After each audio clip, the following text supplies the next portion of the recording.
Le Grand Matin Sud Radio. La vie en vrai. Donner aux enfants l'envie de lire. C'est l'objectif du jeu Les Petits Champions de la lecture. C'est organisé en CM1 et en CM2 et les inscriptions ouvrent aujourd'hui. Bonjour Magali Fourmentreau.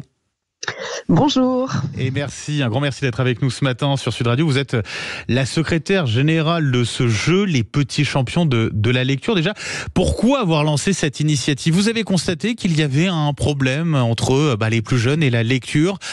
Il y avait de moins en moins de jeunes qui lisaient, c'est ça ? Tout à fait, et oui. Le jeu existe depuis 12 ans maintenant. D'accord, ouais. Mais il s'avère de plus en plus utile, enfin en tout cas de répondre à un besoin de plus en plus important.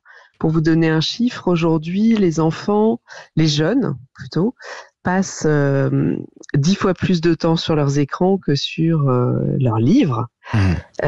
Donc voilà, tout ce qui peut leur faire prendre conscience du plaisir qu'est la lecture est une bonne chose pour les inciter à ouvrir des livres et à passer du temps à lire. Prendre du temps à lire, alors que c'est vrai que quand on est devant un écran, on a tendance à finalement à décrocher rapidement, en tout cas à swiper comme on dit, c'est-à-dire à passer très peu de temps sur chacune des choses qu'on va regarder. En quoi ça consiste ce jeu des petits champions de la lecture, Magali Fourmentreau ?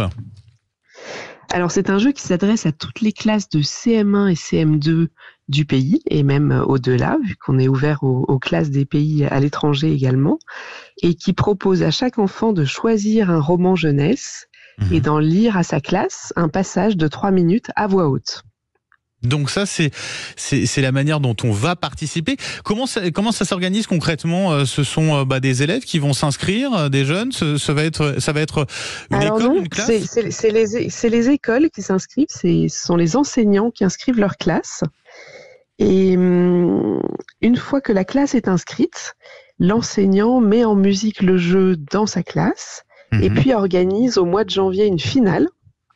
La finale de son école, qui va se dérouler un peu comme une élection de délégués de classe, sauf que là, ça va être une élection de lecture, où tous les élèves de l'école vont élire 2 champions qui vont représenter l'école à la finale départementale, qui sera l'étape suivante du jeu.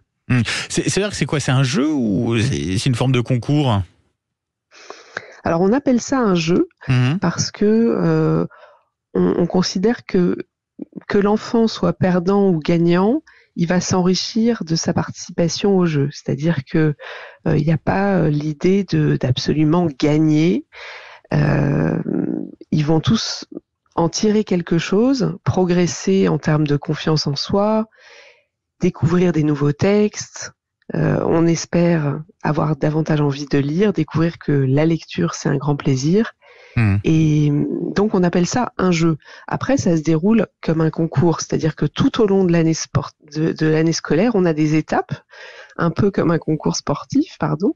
Et donc ça commence par les finales écoles, et puis les finales départementales, et puis régionales. Et les grands champions de région vont à la Comédie Française au mois de juin pour la grande finale. C'est incroyable comme lieu, ça, pour cette grande finale, la Comédie Française, c'est magique. Oui, et ça fait 12 ans qu'ils nous accueillent, donc on a beaucoup de chance, et c'est magique parce que pour beaucoup, donc 15 enfants vont à la Comédie Française, un champion par région et puis un champion pour l'étranger, et pour beaucoup, c'est la première fois qu'ils vont à Paris et la première fois qu'ils vont à la Comédie Française. Donc c'est vrai que c'est totalement magique. Pourquoi ce choix de proposer un jeu autour de la lecture à voix haute ? Qu'est-ce que ça permet, cette lecture à voix haute ? Vous avez dit la confiance notamment, et puis donner l'envie de lire et de partager avec les autres ? Oui, c'est ça. En fait, pour les enfants, lire à voix haute, c'est souvent, ils découvrent que pour eux, c'est presque comme une activité différente de ce qu'on appelle la lecture silencieuse et qu'on connaît le plus souvent comme la lecture la plus répandue. Et donc, pour eux, lire pour quelqu'un d'autre, pour un public et pour ses copains surtout, c'est vraiment autre chose. Ils découvrent que ça permet de faire rire les autres, d'émouvoir les autres, de faire découvrir des passages de livres qu'on a soi-même aimés. Et puis, il y a en effet cette dimension prise de parole devant un public, confiance en soi qui est très importante et qui est très utile à travailler aussi parce que quand les enfants grandissent, ils vont être amenés à participer à des concours d'éloquence, au grand oral du bac, et puis à prendre la parole ensuite dans leur vie d'adulte. Et donc voilà, plus ils sont confrontés à ça tôt, mieux ça les aide à commencer à travailler cette gestion du stress qui est assez importante, même chez les enfants, ils le disent eux-mêmes. Ouais. Voilà. Ouais, ça joue aussi. C'est quoi les livres qui sont les plus choisis justement pour ce jeu des petits champions de la lecture? Il y en a en particulier qui ont la cote?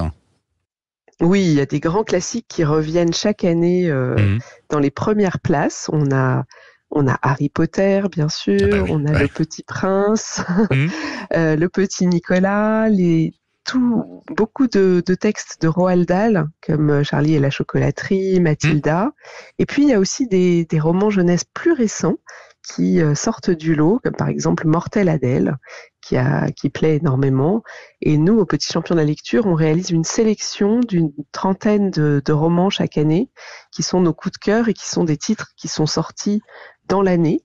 Et ces livres-là réalisent des beaux scores également dans nos finales. Oui. Vous notez au cours de cette année donc de jeu les petits champions de la lecture, vous notez un intérêt du coup plus grand petit à petit pour ces plus jeunes, voilà, d'avoir l'envie de lire. C'est quelque chose qui évolue tout au long de cette année que vous constatez? Alors en tout cas, ce que nous disent les enseignants, c'est que 97% de leurs élèves qui ont participé au jeu ont réalisé des progrès en lecture dans l'année de leur participation au concours. Et puis, ils sont aussi nombreux à recommander à leurs collègues de participer. Donc, il y a un vrai engouement et chaque année, on a davantage de classes. Elles étaient 5700 l'année dernière. Cette année, on ouvre aujourd'hui, donc j'ai la chance de l'annoncer à votre antenne, les inscriptions Ça y est, c'est parti. au jeu ce matin. Voilà. Donc, on sait qu'il y a beaucoup d'écoles qui sont dans les starting blocks pour aller s'inscrire sur notre site ce matin. Et voilà, on est considéré par les écoles comme une aide, en fait, comme un dispositif qui va permettre aux classes et aux enseignants de mettre leurs élèves en contact avec la lecture d'une manière différente, sous forme d'un jeu, d'une manière collective, et tout ça étant gratuit pour les écoles et ouvert absolument à tous les élèves. Ça, c'est un point vraiment très important.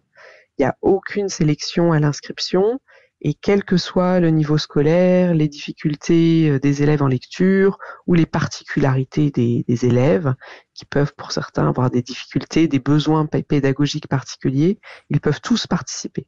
Et oui, et ouvrons un livre ensemble. Voilà, donnez l'envie de lire. Merci beaucoup Magali Fourmentreau, donc secrétaire générale des Petits Champions de la Lecture. Ce jeu donc dont les inscriptions ouvrent aujourd'hui pour les écoles. Allez-y, inscrivez-vous pour donner envie aux plus jeunes de lire dans les classes de CM1 et de CM2. Merci Magali Fourmentreau et puis bonne journée à vous. Sud Radio, 7h moins le quart. On revient dans un instant. On en parle. On va en parler de la politique et de ces ministres démissionnaires qui se verraient bien poursuivre un petit peu encore leur route au gouvernement.